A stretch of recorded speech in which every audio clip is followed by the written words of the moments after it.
Vamos lá, pessoal. Estamos discutindo aqui a interpretação do Chang sobre as políticas de desenvolvimento em perspectiva histórica.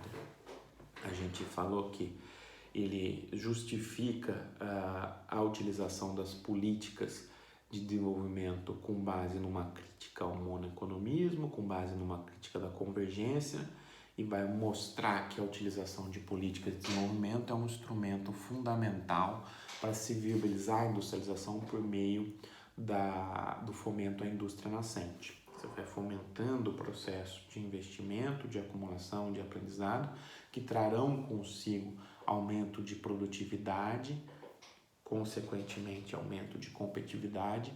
Isso faria com que esses países, ao utilizarem políticas adequadas de desenvolvimento, avançassem um patamar mais avançado, desculpa a redundância, capaz de habilitá-los para concorrência no cenário internacional. Nada de maneira automática.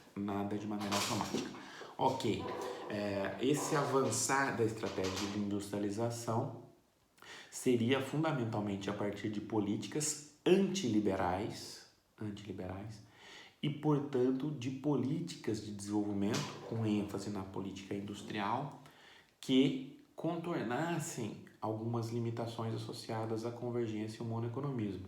Ou seja, políticas de desenvolvimento que utilizassem de preços e instituições erradas. Preços corretos são aqueles associados à livre vigência das forças do livre mercado, na dimensão interna e dimensão externa, coerentes com um arcabouço monoeconomista que advoga a ideia da convergência.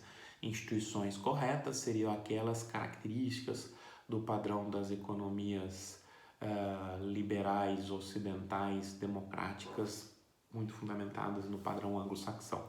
O Chang vai falar, olha, os países que se industrializaram, os países atualmente desenvolvidos, utilizaram-se em suas estratégias de desenvolvimento, inclusive a industrialização originária inglesa, de preços e instituições errados. Ou seja, eles utilizam então essa ideia de vender uma suposta trilha, um suposto caminho na direção do desenvolvimento a partir de preços e instituições corretas, como uma estratégia de se chutar a escada. Por quê? Porque ao advogar essas práticas, eles estariam defendendo basicamente o livre mercado, a livre concorrência, livre entre muitas aspas, no mercado internacional, a partir do momento que esses países já têm uma competitividade internacional muito maior, o que, obviamente, traria empecilhos intransponíveis para outras estratégias de desenvolvimento de países em níveis mais atrasados. Por quê? Dado o argumento da indústria nascente, esses países seriam incapazes de concorrer no mercado internacional. O Chang está lá bebendo no lixo, como a gente diz. Ok, então a ideia de preços e instituições corretas é um instrumento de dominação econômica, social, política e intelectual, fundamentalmente, no sentido de se inviabilizar estratégias de desenvolvimento de outros países. Isso, na leitura do Chang, é muito fácil de ser visualizado a partir de estratégias históricas, das leituras históricas desses processos de desenvolvimento. Ok, qual é o primeiro bloco dessa interpretação histórica? Chang vai olhar lá para o caso da Inglaterra, vai mostrar o conjunto de medidas que viabilizaram a estratégia de desenvolvimento previamente à Revolução Industrial Originária. Depois, segundo bloco, olhar como a partir da consolidação da Revolução Industrial Originária você tenta barrar o avanço de outros países. E o terceiro bloco, como os países que conseguem contornar essas medidas, esse bloqueio, essa estratégia de se chutar a escada da Inglaterra, como esses países o fazem e depois como eles reagem. Então a Inglaterra preparando o terreno para a sua Revolução Industrial Originária, a Inglaterra tentando subir a escada e chutá-la perante outros países, e o terceiro bloco, o conjunto de países de industrializações atrasadas, contornando essas limitações impostas pela Inglaterra e apontando uma reação, certo? O que o Chang vai falar? Olha, primeiro ponto, essas políticas não são políticas via preços corretos, são políticas via preços errados. A ideia é distorcer os preços relativos para criar rendas em setores e atividades que se quer fomentar. Qual é o conjunto dessas políticas, né? O debate algumas vezes coloca ênfase quase que exclusiva ou com maior predominância na questão tarifária. Tudo bem, ela é importante, talvez seja até a mais importante, mas o Chang abre bastante o debate, né? Ele vai falar: a Inglaterra, na sua estratégia inicial, antes de fomentar, antes da consolidação já da Revolução Industrial, tem um conjunto de medidas de maneira razoavelmente difusa que vai contribuir positivamente já para o avanço da sua industrialização. Então ele fala: olha, primeiro momento, eu tenho a utilização da supremacia naval inglesa, né, do Império Britânico, como um instrumento para abrir mercados à força. Usar a violência para abrir mercados e subjugá-los à lógica da coroa, certo? Então a ideia é você utilizar o poderio militar para criar mercados que vão ser posteriormente cativos, né? Como avançar no processo de industrialização? O conjunto de medidas que está lá no século XV, século XVI, depois vai ficar mais sistematizado logo um pouquinho antes ali da primeira Revolução Industrial, 1720 mais ou menos. O Chang vai falar: olha, a Inglaterra tem políticas deliberadas de atração de mão de obra. Então o aprendizado não é natural, não é automático. Tem políticas públicas liberadas de atração de artesãos de mão de obra especializada dos Países Baixos, da região das Flandres, que já tinham proto-desenvolvimento industrial.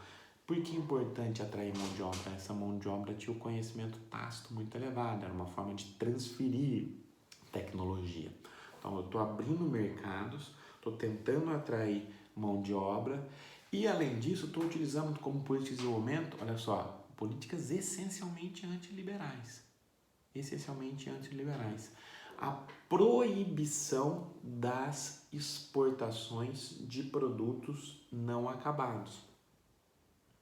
É muito claro para onde eu estou caminhando.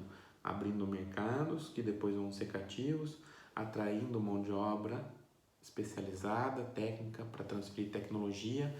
Mas eu quero avançar no sentido de uma transformação estrutural, no sentido do processamento dos produtos domésticos. Então, o que eu faço? Proíbo as exportações de produtos não acabados, não processados. Então, a ideia é proibir a exportação de matérias-primas e outros produtos, por exemplo, o algodão, que poderiam ser utilizados depois na indústria têxtil. Olha só, eu intervenho no mercado de maneira muito forte, de maneira direta, para contornar a criação de rendas em um determinado setor, exportador, por exemplo, de forma a criar rendas relativas importantes na industrialização. Então, ao mesmo tempo que eu proíbo, eu também crio incentivos, por outro lado, para importação de insumos, para quaisquer tipos de insumos necessários para a industrialização. Então, eu proíbo as exportações de produtos não processados, quero processá-los e agregar valor domesticamente, incentivo a importação de insumos que serão fundamentais para a minha industrialização e dou subsídios para a exportação de produtos manufaturados. Olha só, em 5 minutos aqui, quantas políticas muito condenadas atualmente, desde os anos, pelo menos desde os anos 70, 80, pelos organismos multilaterais. Ou seja, um conjunto de políticas que distorcem preços relativos e que são políticas que levam a preços errados, que levariam. Mas essa foi uma política deliberada inglesa de fundamentar, de viabilizar a sua industrialização. Ok, feito tudo isso, como a Inglaterra avança ainda mais? Aí a gente chega no protecionismo. Estou consolidando a minha industrialização e, para protegê-la, desincentivo as exportações de produtos não manufaturados, incentivo a imigração, incentivo à espionagem, incentivo por meio de missões industriais e transferência de tecnologia, incentivo à importação de insumos, subsidio a exportação de produtos, abro mercados cativos e protejo o meu mercado. Protejo o meu mercado. Utilizo elevadas tarifas de importação. Além disso, utilizo muito fortemente, no caso da Inglaterra, o imperialismo do livre comércio. Parece meio tautológico, parece meio contraditório, né? Mas a lógica é basear-se fortemente no imperialismo do livre comércio, né? Olha só, a Inglaterra vai desincentivar todas as suas colônias ao desenvolvimento de qualquer atividade produtiva, melhor, mais do que isso, em muitos casos vai proibir essas colônias de qualquer desenvolvimento manufatureiro produtivo. Para quê? Para utilizá-las como mercado cativo dos manufaturados ingleses. Caso de maior destaque, a Índia, a joia mais brilhante da coroa, the brightest jewel of the crown. Então você desincentiva, destrói a atividade produtiva prévia vigente no subcontinente indiano, proíbe a exportação de produtos concorrentes aos ingleses, cria um mercado cativo para a sua exportação de produtos industrializados têxteis que vão viabilizar a sua acumulação num período de consolidação da Revolução Industrial. Então a gente sistematiza um conjunto de medidas, de políticas de desenvolvimento que distorcem preços relativos, que não são políticas baseadas na ideia do monoeconomismo, que viabilizam esse processo de revolução industrial inglesa. Esse é o primeiro bloco. Segundo bloco, a partir dessa consolidação, a Inglaterra vai sistematizar cada vez mais a sua política de chutar a escada, baseada na lógica do Chiang dos preços relativos e na ideia da distorção dos preços relativos e na ideia de, se não fomentar a concorrência internacional, a Inglaterra, ao se consolidar, utilizando-se do imperialismo, do livre comércio, desse conjunto de medidas que a gente já falou, vai disseminar mundo afora, ou tentar disseminar mundo afora, uma estratégia de barrar o avanço de potenciais concorrentes, chutando a escada para o avanço desses concorrentes. Como a Inglaterra faz isso?